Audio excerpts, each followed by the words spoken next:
നമസ്കാരം. ഇന്ന് നമ്മൾ കാണിക്കാൻ പോണത് വളരെ എളുപ്പത്തിൽ ഉണ്ടാക്കാൻ പറ്റുന്ന സ്വാദുള്ള ഒരു വിഭവമാണ്. അതായത് വെറും 5 മിനിറ്റ് പോലും വേണ്ട ഇത് ഉണ്ടാക്കിയെടുക്കാനായിട്ട്. സാധാരണ പണ്ടത്തെ തറവാടുകളിലൊക്കെ ചെയ്യാറുള്ള ഒരു രീതി എന്ന് പറയുന്നത് പച്ചമുളക് നെടുകെ കീറിയിട്ട് അതിലൊരിത്തിരി ഉപ്പ് നിറച്ച് വെളിച്ചെണ്ണയിൽ വറുത്തിട്ടിട്ട് അത് നമ്മൾ തിരുമ്പി കൂട്ടി കഴിക്കും ഊണ് കഴിക്കാനായിട്ട്. അതിന്റെ തന്നെ വേറൊരു വ്യത്യസ്തമായിട്ടുള്ള രീതി ഞാൻ ചെയ്തിട്ടുണ്ടായിരുന്നു. വാളംപുളി പിഴിഞ്ഞൊഴിച്ച് അതിൽ മുളക് വറുത്തതും കൂടി ചേർത്തിട്ട് കായപ്പൊടി ഇട്ട് വറ്റിച്ചിട്ട് അത് കാണാത്തവർ കണ്ടു നോക്കൂട്ടോ. ഇത് അതിലും വ്യത്യസ്തമായിട്ടുള്ളതാണ്. തൈര് ചേർത്തിട്ട് ഉണ്ടാക്കുന്നതാണ്. ഈ ഒരു റെസിപ്പിയിൽ തൈര് നമ്മൾ ചൂടാക്കേണ്ട ആവശ്യമേ ഇല്ല. അതായത് നിങ്ങൾ ചിലപ്പോൾ വീഡിയോ കാണുമ്പോൾ ഞാൻ അതിൽ പറയാൻ വിട്ടുപോയി.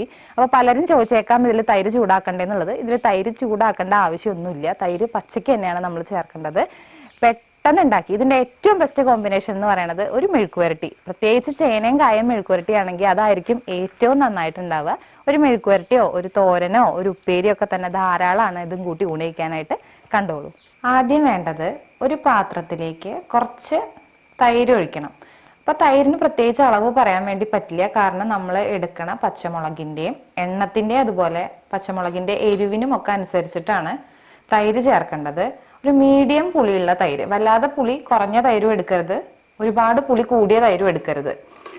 ഇതിലേക്ക് ആവശ്യത്തിനുള്ള ഉപ്പ് ചേർക്കണം.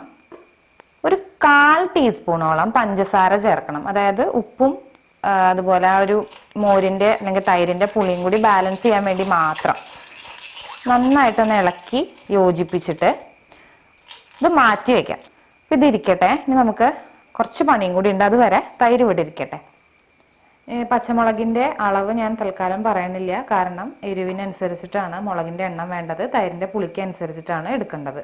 അപ്പോൾ ഓരോ പച്ചമുളകും ഇതുപോലെ നെടുകെ ഒന്ന് കീറി വെക്കുക. അതായത് ആ തൈരിന്റെ പുളിയൊക്കെ ഒന്ന് ഉള്ളിലേക്ക് പിടിക്കാൻ വേണ്ടിയിട്ട് മാത്രമാണ് അങ്ങനെ ചെയ്യണത്.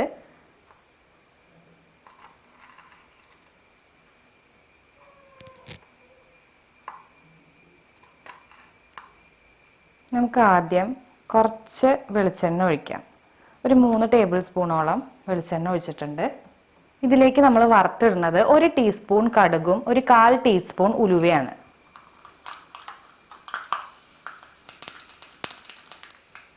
നന്നായിട്ട് പൊട്ടിക്കഴിയുമ്പോൾ കീറി വെച്ചിട്ടുള്ള പച്ചമുളക് ചേർക്കാം. പച്ചമുളക് ചേർത്താൽ ചിലപ്പോൾ പൊട്ടിത്തെറിക്കും കേട്ടോ, അതുകൊണ്ട് ഒന്ന് ശ്രദ്ധിക്കണം.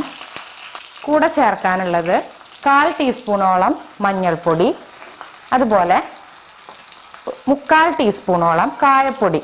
ഈ എണ്ണയ്ക്ക് കായപ്പൊടിയുടെ നല്ലൊരു വാസന വരണം. അത് ആ ഒരു ഫ്ലേവറാണ് മുളകിന്റെ ഉള്ളിലേക്ക് ഇറങ്ങുക. അപ്പം അതിന് വേണ്ടിയിട്ടാണ് കായപ്പൊടി ഇത്രയ്ക്ക് ചേർക്കണത് കേട്ടോ. മുളക് വറക്കണതിൻ്റെ ഒപ്പം തന്നെ നമ്മൾ ചേർത്തിട്ടുള്ള മഞ്ഞപ്പൊടിയും കായപ്പൊടിയും കൂടി എണ്ണയിൽ നന്നായിട്ട് ചൂടായിട്ട് അത് പാകമായിട്ട് വന്നോളൂ. മീഡിയം ഫ്ലെയിമിൽ വെച്ചിട്ട് ഒരു 2 മിനിറ്റ് അല്ലെങ്കിൽ 3 മിനിറ്റ് മതിയാവും. പാകമായിട്ടുണ്ട്. നമ്മൾ തീ ഓഫ് ചെയ്യാണ്. നമ്മൾ ഉപ്പും ഒരിത്തിരി പഞ്ചസാരയും കൂടി മിക്സ് ചെയ്തിട്ട് നമ്മൾ വെച്ചിട്ടുണ്ടായിരുന്ന ആ തൈരിലേക്ക് ഇപ്പം വറുത്തെടുത്തതും കൂടി ചേർക്കുക. എണ്ണയോട് കൂടിയിട്ട് ചേർക്കണം. അത്യാവശ്യം കുറച്ചൊരു എണ്ണ വേണം, എന്നാൽ മാത്രമാണ് ഇതിന് സ്വാദുള്ളൂ. കണ്ടില്ലേ, ഇത്രയേ ഉള്ളൂ. പെട്ടെന്ന് ഉണ്ടാക്കി കഴിയണതാണ്. ഇതിപ്പോൾ നമ്മൾ ഉണ്ടാക്കി വെക്കുന്നത് ഒരു 11 മണി നേരത്തൊക്കെയാണ് ഉണ്ടാക്കണതെന്ന് വിചാരിച്ചാൽ ഊണ് കഴിക്കാറാകുമ്പോഴേക്കും, അതായത് ഒരു 2-3 മണിക്കൂർ അങ്ങോട്ട് ഇരിക്കുമ്പോൾ ഉണ്ടല്ലോ ഇതിൻ്റെ ഈ തൈരിൻ്റെ പുളിയും നമ്മൾ ആ ഉലുവയും ഒക്കെ വറുത്തിട്ടതിൻ്റെ സ്വാദും കായപ്പൊടിയുടെയും എല്ലാം കൂടിയിട്ട് ഈ മുളക് കീറിയതിൻ്റെ ഉള്ളിലേക്ക് അങ്ങോട്ട് പിടിച്ചിട്ടുണ്ടാവും. അപ്പോൾ ശരിക്കും പറഞ്ഞാൽ ഊണ് കഴിക്കാറാകുമ്പോഴേക്കും ഇതിൻ്റെ ഈ ഒരു ഗ്രേവി, അതായത് കൂട്ടാൻ പോലെ ഇതിന് തന്നെ ഭയങ്കര സ്വാദാണ്. അതിൻ്റെ കൂടെ ഇതിന്ന് ഇതുപോലെ ഒരു മുളക് എടുത്ത് ചാലിച്ച് തിരുമ്പി ആ ഒരു തൈരിൻ്റെ കൂടെ കൂട്ടി ഉണ്ണുമ്പോൾ ഉള്ള സ്വാദുണ്ടല്ലോ, അത് നിങ്ങൾ എന്താണെങ്കിലും ഒരു തവണയെങ്കിലും കഴിച്ച് തന്നെ നോക്കണം കേട്ടോ. എല്ലാവർക്കും ഇഷ്ടമായെന്ന് വിചാരിക്കുന്നു.